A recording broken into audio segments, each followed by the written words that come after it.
Hi everyone and welcome to this month's Messy Church. Unfortunately we're still not able to meet together in the church building, so sticking with another virtual church, Messy Church this month. So we are going to be looking at the life of another guy that we see in the Bible, and it was a really eventful life. A lot happened. Later Vanda will be showing us some crafts with things you can use that you should have probably around your home, just odds and ends. So the guy we're looking at this month is Moses, and as I said, a lot happened, so much. So we've not really got time to go into each of them in detail, but main events of his life, and I'm just going to make sure pick up my paper so I don't miss any, is main events: slave baby in a basket, brought up in the palace, fled Egypt, saw a burning bush, God told him to ask Pharaoh to let the Israelites go, told Pharaoh about the 10 punishments from God, left Egypt, but Pharaoh changed his mind, so was chased by the Egyptians through the desert until they got to the Red Sea.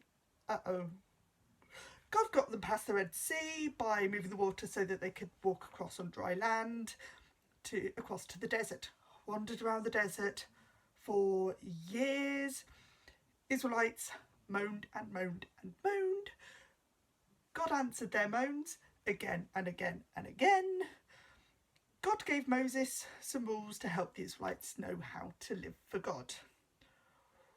Whoa, that's a lot, as I said.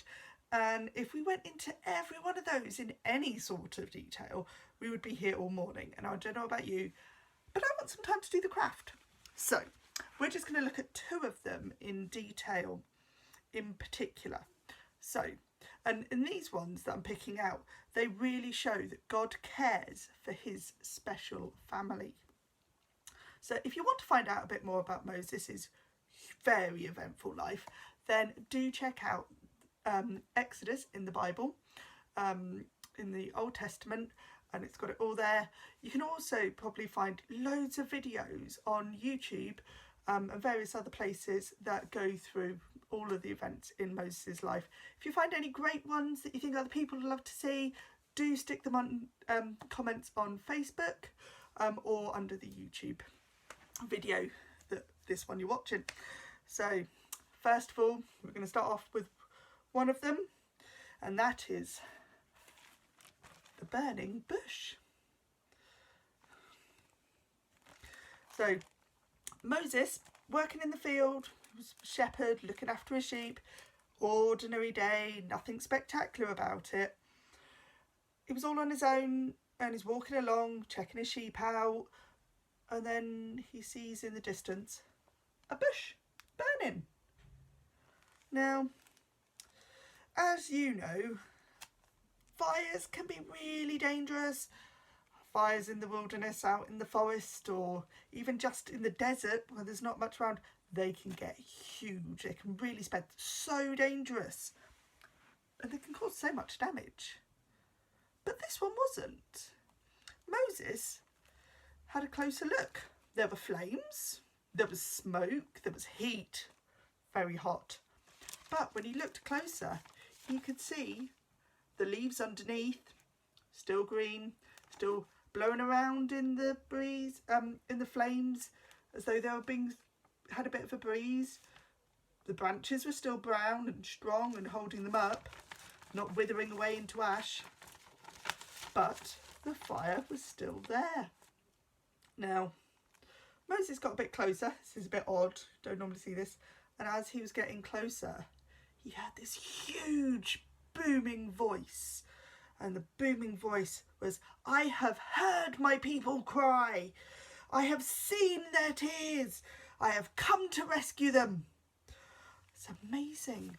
God had heard the Israelites crying out, and he was talking to Moses through the bush.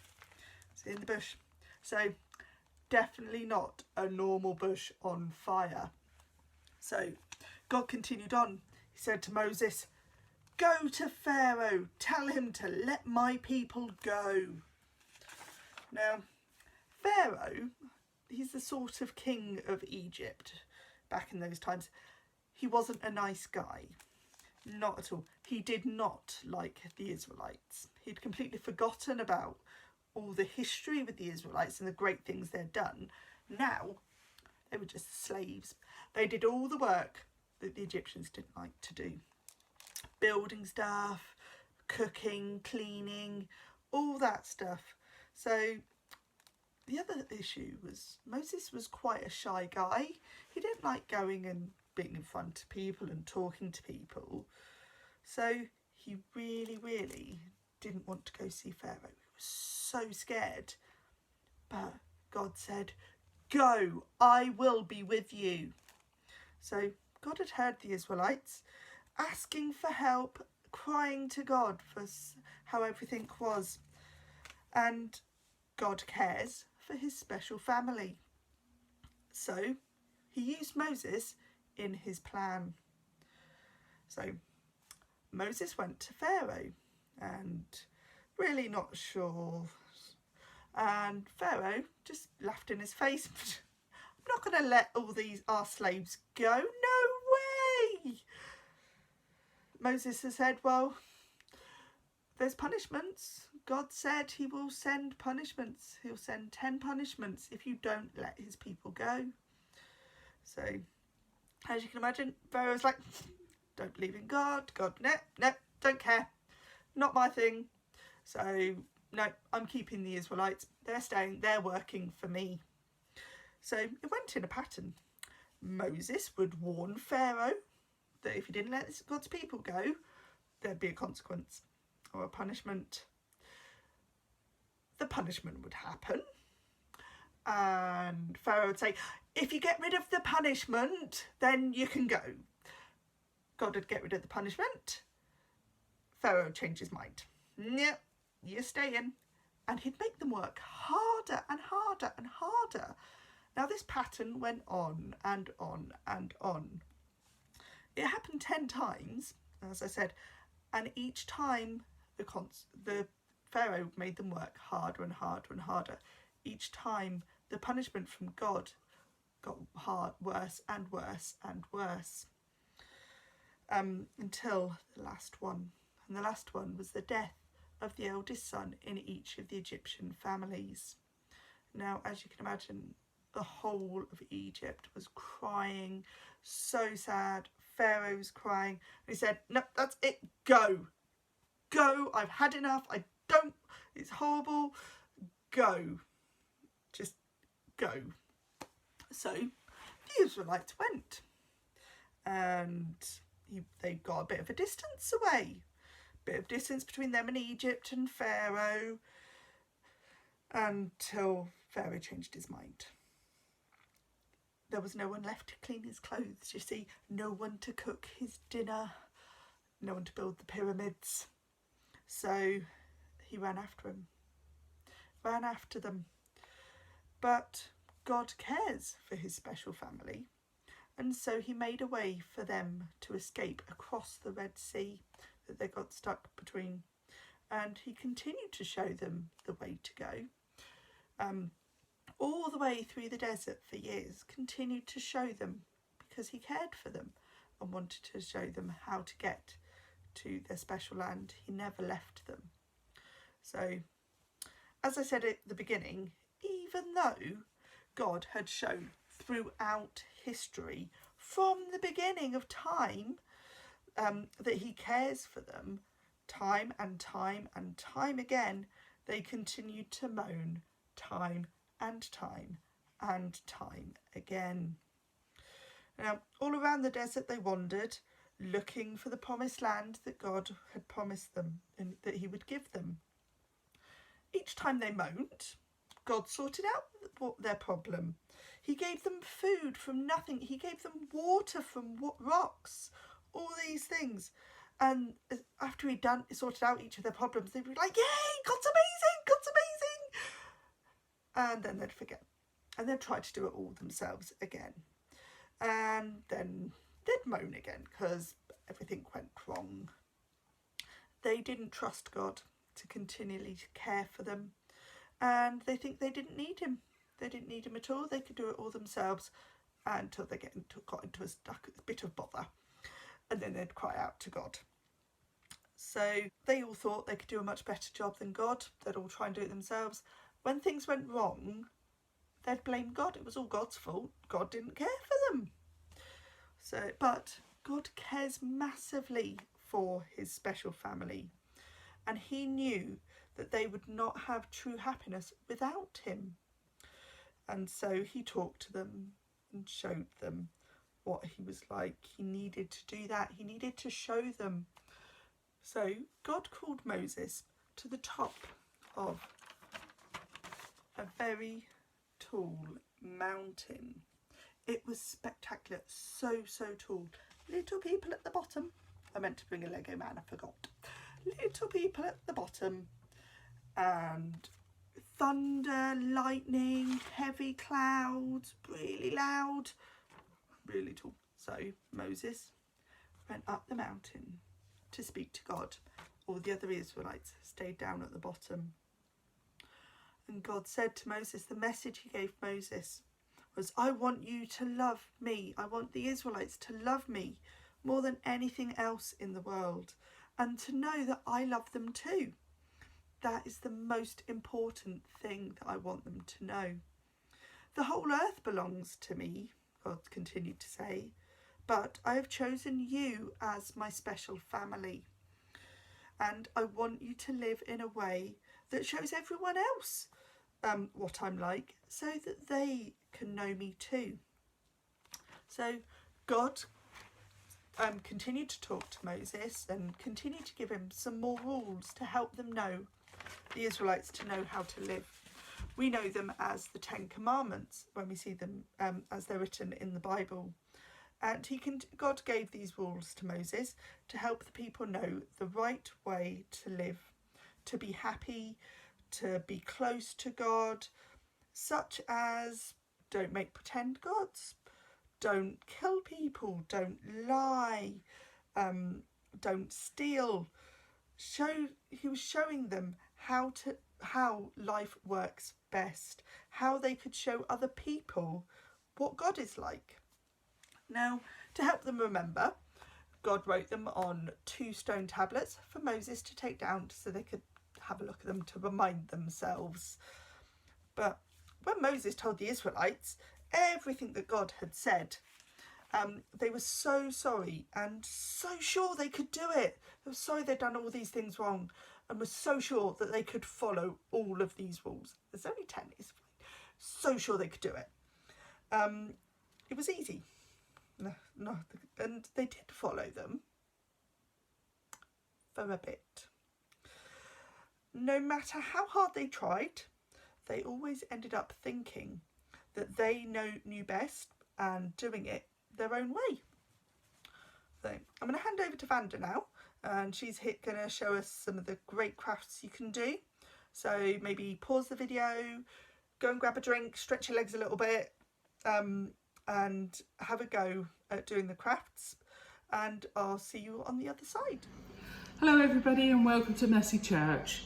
As you know, this week we're doing Moses. So today for craft we're going to be making a version of a burning bush, and we're going to be making a version of God's rules for us because God cares. Inside of my rules I've written the 10 Commandments as I have simplified them, but I'm going to get you to make this and then write in the commandments, because you need to find them in the Bible with your mum, dad or whoever is helping you with this craft. So I'm going to put this out the way. We're going to start with the 10 Commandments. So I've got some green card. I'm going to put some glue stick all over it and stick it onto the card. And then I'm going to cut up the side of the card. Oh, I'm going to cut a bit more off.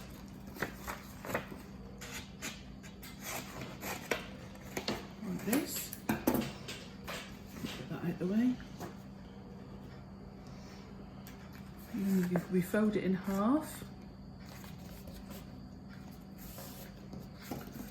And then we're going to just make sure that's done properly. And then we're going to round off the top.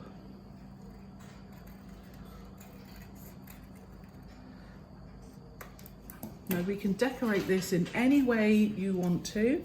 I haven't decorated the one that I made, but I have written on the front that God cares and that these are God's rules. Inside, on this piece of paper, you can write the 10 Commandments once you've found them with your mum, dad, granny or granddad or whoever is helping you. Okay? Now we're going to make the burning bush. You take a piece of paper, any colour, doesn't matter which. I've chosen yellow because it might be a bit like the sand that was in the desert. What I've also done is I've got a dark piece of card. Unfortunately I didn't have black.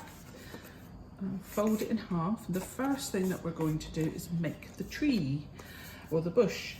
Now it looks a bit complicated, however you can make it simplified or as complicated as you like.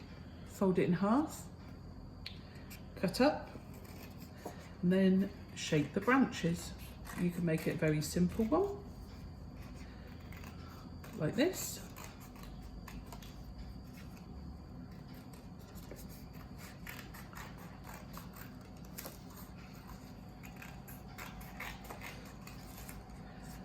And so on until you reach the top. Or if you get more complicated, you can have one like this that I did earlier. Or if you want to be even more creative, you can pick up some twigs and make a bush from these. So what I'm going to do is I'm going to use this one because I've already cut it. And you put some glue down the middle, and stick it onto your paper. Now these are some leaf shapes that I cut out earlier, but you can do different shapes, it doesn't really matter. As you can see, they're not all the same shape. So again, you just take them, put a bit of glue on and stick them onto your bush.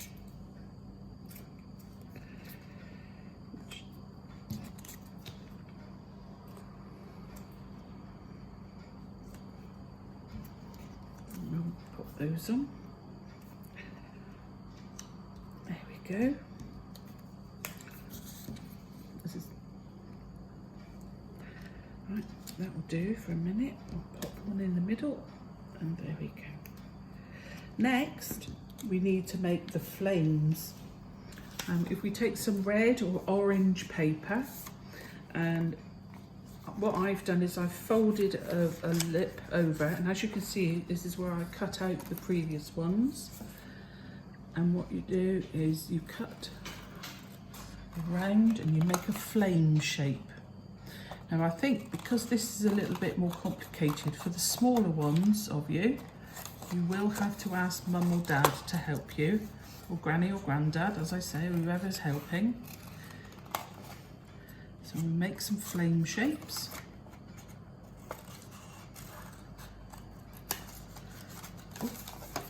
And then we'll stick those on our burning bush to make it look as if it is actually burning. Now you can stick as many or as few of these as you wish.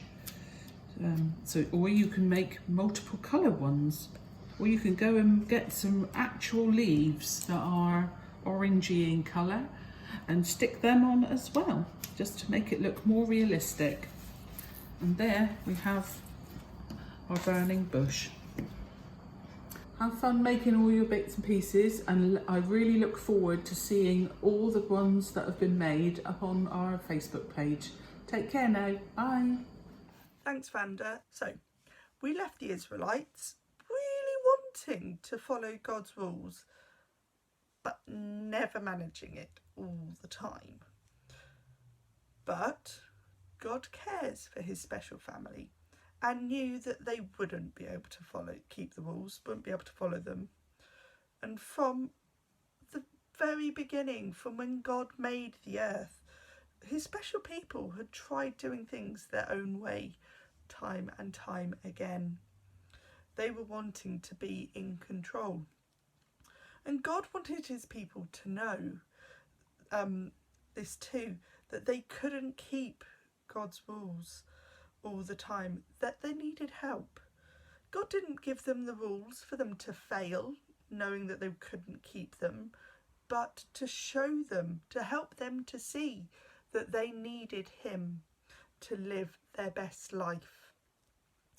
Now, I don't know about you, but throughout my life, especially when I was growing up, I heard one specific phrase quite a lot, and that was, you've got to learn from your own mistakes.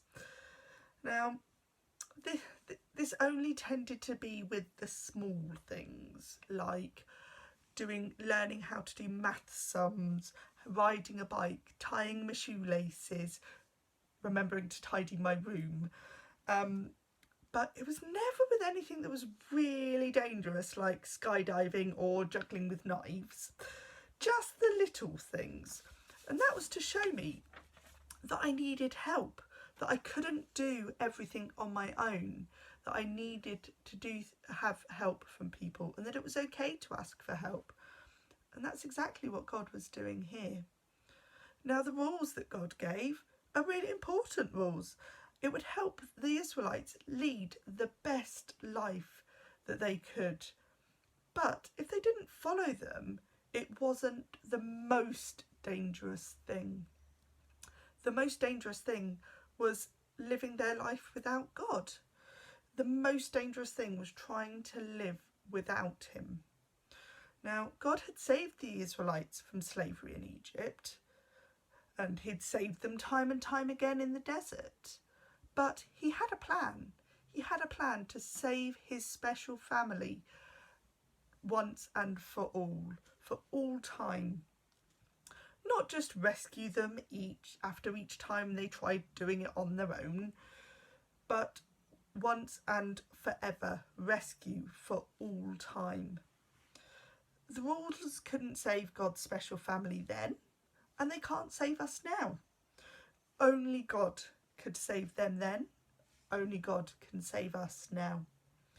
There has only been one person who has kept God's rules completely. Show people what God is like, to know God, and that was Jesus. He came to stand in our place and be perfect for us. Jesus lived the perfect life that we couldn't, in order to bring us to God, to make us friends with God, so that we can be with God forever, to take away the most dangerous thing of living without God. God sent Jesus to earth to show us what God is like, to rescue us once and for all, by saying we couldn't do it ourselves, but like the Israelites, we need God. We need to accept Jesus as our rescuer. We need to accept that he came to do what we couldn't do.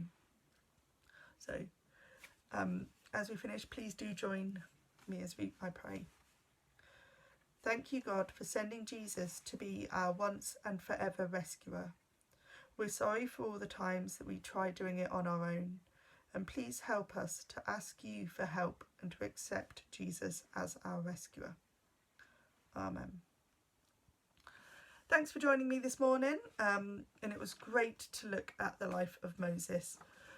As I said, do put your craft creations up on Facebook. We'd love to see them, and keep an eye out for the next Messy Church, wherever it may end up being. Bye.